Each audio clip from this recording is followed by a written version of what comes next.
दर्द उठी थी। अच्छा, वन साइडेड इनका यूनिलैटरल न्यूरोलॉजिकल डिसऑर्डर का केस था ये।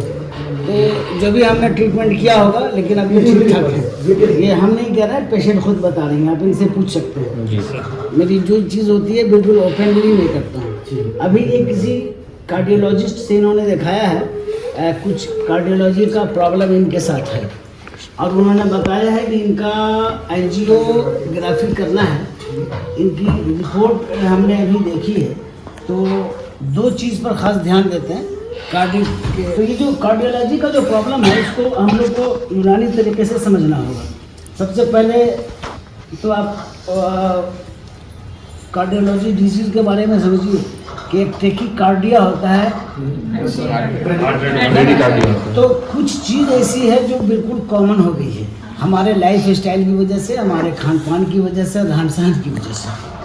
और एक चीज़ जो बड़ी इम्पोर्टेंट होती है कि वजहुल क़ल्ब और वजहुल फ़वाद। पता नहीं आप लोगों ने पढ़ा है कि नहीं पढ़ा है, हम नहीं जानते हैं, नहीं पढ़ा है। तो सेम सिम्टम्स आपको मिलेगा उसके अंदर, दोनों में।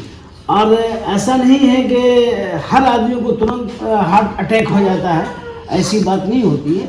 अब अभी का जो मौसम है, इसमें बहरहाल विस्कोसिटी हमारे ब्लड की बढ़ जाती है, तो उसकी वजह से contraction of the blood vessels हो जाता है, तो थोड़ा डिस्टर्ब हो सकता है। लेकिन हर केस को जहाँ उसने बताया कि यहाँ पे दर्द हो रहा है और ये समझ लेना कि नहीं ये हार्ट का प्रॉब्लम है, ऐसा नहीं है। हमको इसको समझना पड़ेगा। तो चूँकि एक चीज़ जो हमारे यूनानी हार्ट होता है, एकदम शॉर्ट में हम बता रहे हैं, उसका जो अपर लेयर होता है उसको क्या कहते हैं, पेरिकार्डियम, और वो हर जगह सबसे ज़्यादा सेंसिटिव होता है। अब अगर आपका कोई डाइजेस्टिव प्रॉब्लम है, कॉन्स्टिपेशन का प्रॉब्लम है, किसी वजह से फर्मेंटेशन ऑफ गैसेस हो रहा है, तो वो जाता है ऊपर की तरफ और वो टच करता है उस पेरिकार्डियम लेयर को। वहाँ पर ऑटोमेटिकली जब टच करता है तो इतना सेंसिटिव, इतना नाजुक, क्योंकि आज़ाए रईसा में उसका शुमार है, तो फौरन मतलब उसका जो फंक्शनिंग है तो वो डिसफंक्शनिंग की तरफ चला जाता है। और वैसे केसेस में आपको इनकी हिस्ट्री लेनी पड़ती है। अब जो कार्डियोलॉजी का खास जो आप समझेंगे कि वो अगर खुदा न खास्ते किसी पेशेंट को अगर हो रहा है, तो वो सेकंडों से मिनट के अंदर ख़त्म हो जाएगा ऑटोमेटिकली, जो अटैक वाला होता है। ठीक है, कुछ सेकंड से शुरू होगा, मिनट में ख़त्म हुआ। ऐसा नहीं 3 मिनट 4 मिनट 5 मिनट तक रहा, ऐसा नहीं होता है। तो पहली चीज़ आप ये समझ लें, जब भी कोई पेशेंट है तो आपको इस चीज़ को समझना पड़ेगा। वो बार बार कहेगा यार यहाँ पर एकदम दर्द हमारे छतिया में हुआ, तो छतिया में हुआ तो दर्द कितना देर हुआ। दूसरी चीज़ कि यहाँ पर जो मसल्स है ना, तो मस्कुलर पेन भी होता है, अंदर नहीं हो रहा है, ये मस्कुलर पेन हो रहा है हमारा उस अज़लात के अंदर, उस मांसपेशी के अंदर।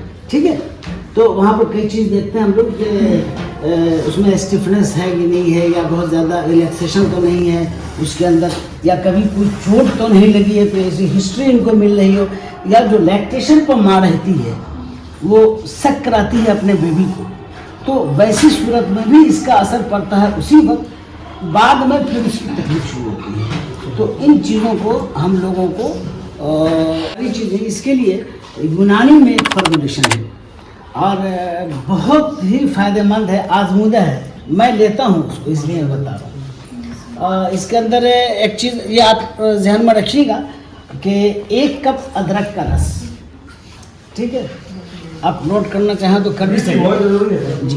1 कप अदरक का रस, 1 कप लहसुन का रस, 1 कप सिरका एप्पल का सिरका, एप्पल का जी, ठीक है, वो ले लेंगे, और 1 कप शहद ले लेंगे, और 1 कप लेमू का रस लेंगे। ठीक है, समझ गए? 4-5 चीज़ मैंने बताई। इन 4-5 चीज़ों को आप बिल्कुल गाढ़े शरबत की शक्ल का बना दीजिए, और बनाने के बाद अब उसका आपको देखना होता है कमाम कैसा है, यानी हाँ, मैं डिपेंड करता है उसी पर। अगर वो तार छोड़ने लगे, शायद पढ़ा होगा आप लोगों ने, तार छोड़ने लगे, तो अगर ये 1 से उधर जाओ 1 से 2 तार अगर छोड़ने लगे तो ये आपका कंप्लीट हो गया है ना। यानी बहुत ज़्यादा गाढ़ा नहीं, बहुत ज़्यादा फीका नहीं। इनको बासी मुंह में वो एक TASF इनको लेना है उसको। शुरू के दौर में हम 2 टाइम्स इनको चलाते हैं, यानी पेशेंट को चलाना चाहिए, और ऐसे 1 TSF इनको चलाना है जी, एम्प्टी स्टमक, खाली पेट में, क्योंकि वर्क ज़्यादा करता है। और उसके बाद आप यकीन जानिए कि आफ्टर 40 डेज अगर आपने इनको चला दिया, आप रिपोर्ट पहले करवा लीजिए एक बार लिपिड प्रोफाइल का, और एक बार लास्ट में करा लीजिए, आप फर्क आपको नजर में आ जाएगा विदाउट एनी स्टेंट। अब इसकी एक मेडिसिन आती है, हाँ, उसके अलावा जो मतलब और सिम्टम्स मिल रहा है उसकी आप दवा चलाइए। अब उसके साथ है जैसे हयात कल्ब के नाम से एक दवा आती है, खमीरा के उसका आता है, आवरिशम आता है ना, मरवारीद आता है, तो इन सब दवाओं को सप्लीमेंट के तौर पर आप दीजिए। लेकिन उस हाँ बस बिल्कुल है, तो उस कोलेस्ट्रॉल को हटाने के लिए, यानी मोम जैसा जो मादा पाया जाता है उसको हटाने के लिए मुझे यही चीज़ करनी है। और इसके अंदर पैसे भी कम खर्च है और बहुत ज़्यादा परेशानी नहीं है, और पेशेंट आपके पास लास्टली आएगा ही आएगा इसका, क्योंकि हम प्रैक्टिस करते हैं तो मुझे आइडिया है इसका जी। और अब अगर आप ये खुद से बना करके उसको दे रहे हैं तो उसकी कीमत 1000, 1200, 1500 रुपये आप रख सकते हैं, लागत उसमें कम है। और जो घर पे बना करके आप देंगे वो ज़्यादा बेटर होगा। मार्केट में जो आता है बिल्कुल पानी जैसा आता है, वो कृष्णा आयुर्वेद के नाम से बना करके भेज रहा है, क्या है वो कार्डियो जूस करके कुछ है आता है, तो सेम इंग्रेडिएंट, लेकिन अब वो कितना इंग्रेडिएंट देता है फेथफुल नहीं है। मेरे यहाँ चूँकि घर पे दवा बनती है तो मैं समझ रहा हूँ कि ये दवा इनके लिए ज़्यादा बेनिफिशिएंट है। आप इनका कोलेस्ट्रॉल वगैरह का लेवल देख सकते हैं, ये इनके पास है, और इनको टाइम टू टाइम वो करवाना पड़ेगा, लिपिड प्रोफाइल इनको करवाना पड़ेगा, ठीक है। अब इसका कुछ सिम्टम्स है, जो सिम्टम्स को आपको जानना है कि अगर वाकई कार्डियोलॉजी का ही केसेस है तो सबसे पहले यहाँ पे इनको पेन शुरू होगा इस साइड, है ना, कनकनाहट जी, और फोटो लीजिए इसमें, फोटो लेते बहुत सीवियर कनकनाहट, ठीक है। अब आप उनको ले जाइए।